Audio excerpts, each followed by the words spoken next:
Merci Monsieur le Président, Mesdames et Messieurs, honorables membres de cette Assemblée, ministres, parlementaires, experts, élus, Dr Bigot, Fury et votre équipe, Béla et Juliette, les membres de l'association Initiative Justice, Mesdames et Messieurs, vous les survivants, vous les combattants, vous les courageux, vous n'êtes plus seuls.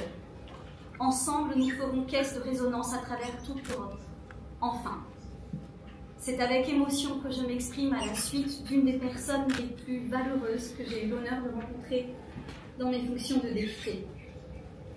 Chère Marie-Germaine, ton abnégation à toute épreuve est le plus bel exemple que tu puisses donner à toutes celles et tous ceux qui luttent pour leurs droits et pour leur liberté. Par tes mots, tu as su nous toucher au plus profond de notre être. En te faisant la porte-parole des survivants de cette page obscure de l'histoire française, tu permets sans relâche d'éviter qu'elle ne sombre dans l'oubli. Car oui, vous êtes encore des centaines à lutter au quotidien pour connaître vos histoires, des centaines à vous demander comment la France, le pays des droits de l'homme, a pu autoriser et mettre en place une politique aussi abjecte et inhumaine, des centaines à vous interroger sur la manière dont notre pays a pu sombrer à ce point dans le déshonneur. Mesdames et messieurs, le scandale des enfants dits de la Creuse nous hante depuis des décennies. La douleur et l'impuissance de toutes ces familles réunionnaises résonnent encore aujourd'hui comme ce qu'un État peut faire de pire à l'égard de ses concitoyens. La transplantation organisée, l'enlèvement de bébés, d'enfants et d'adolescents réunionnais répondait à un seul objectif: le repeuplement du vide français. Ils ont été arrachés à leurs familles et envoyés à 10 000 kilomètres, comme de simples biens que l'on exportait. Et le vide démographique a vite laissé place au vide de l'humanité. En trompant volontairement les parents, la stratégie du mensonge et de la dissimulation a porté ses fruits. La promesse de l'aller-retour a laissé place à la réalité de l'aller simple. La promesse d'une meilleure vie a laissé place à la réalité de l'exploitation et du malheur pour une grande partie d'entre eux. À une époque où le racisme était la norme, l'accueil de petits Français de couleurs différentes n'a pas pu échapper à la violence. Esclavage, maltraitance et aliénation étaient au cœur d'une mécanique bien organisée. Les expériences vécues par ces enfants déracinés sont toutes uniques. Les récits effrayants démontrent l'émotion qui règne encore aujourd'hui dans le cœur des survivants. Pourtant, encore bien trop de ces enfants ne connaissent pas leur histoire. Le sujet des enfants de la Creuse, placé sous la responsabilité de l'aide sociale à l'enfance, est éminemment politique. Nos institutions ont failli. Notre gouvernement a dissimulé et laissé faire. La France a abandonné ses valeurs. L'aide sociale à l'enfance est depuis trop longtemps une institution déficiente. Encore aujourd'hui, de trop nombreux enfants souffrent d'une organisation et d'un fonctionnement défaillant.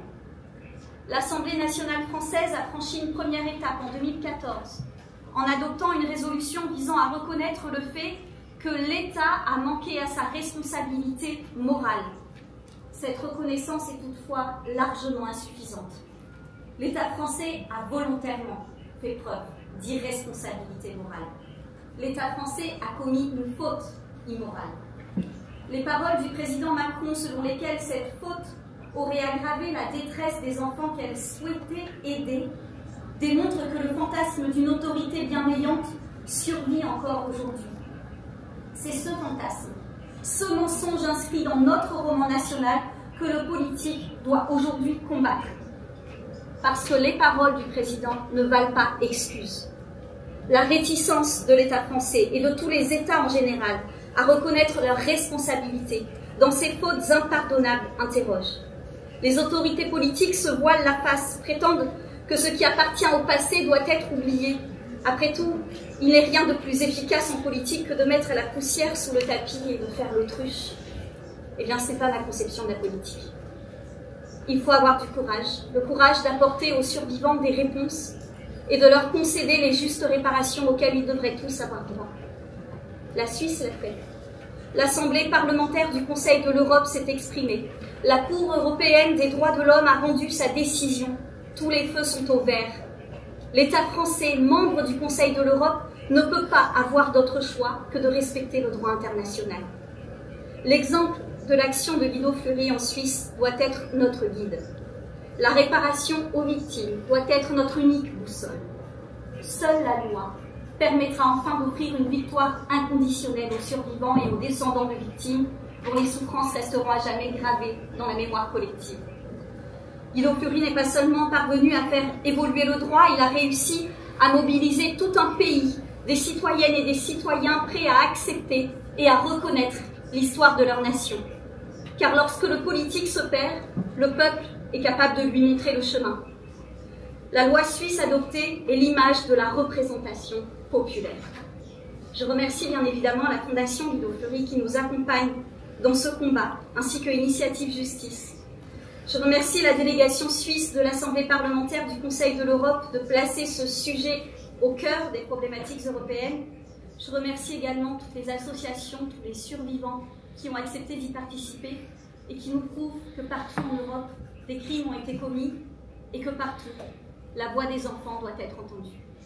Je déposerai prochainement à l'Assemblée nationale une proposition de loi visant à accorder de justes réparations aux enfants réunionnais dits de la Creuse, que j'ai pu travailler avec différents survivants. Elle comporte 4 articles et vise 3 formes de réparation. Réparation symbolique d'abord, avec les excuses du président de la République. Réparation mémorielle ensuite, avec la création d'une maison d'accueil et de la protection de l'enfance, ainsi que d'une commission vérité et réconciliation. Réparation financière enfin, avec une indemnité pour chaque victime. Ce texte que j'avais déjà déposé sous la précédente législature est malheureusement tombé avec la dissolution. Mais nous ne lâcherons rien, Marie-Germaine. Jamais, jusqu'à la victoire. Et nous aurons besoin de toute bonne volonté pour que les parlementaires français se saisissent du sujet et qu'il soit mis à l'ordre du jour de l'Assemblée nationale. Alors nous comptons sur vous pour que notre pays, la France, pays des droits de l'homme, devienne aussi le pays des droits de l'enfant. Un seul mot d'ordre, réparation. Et c'est ensemble, main dans la main, que nous y parviendrons, envers et contre tout.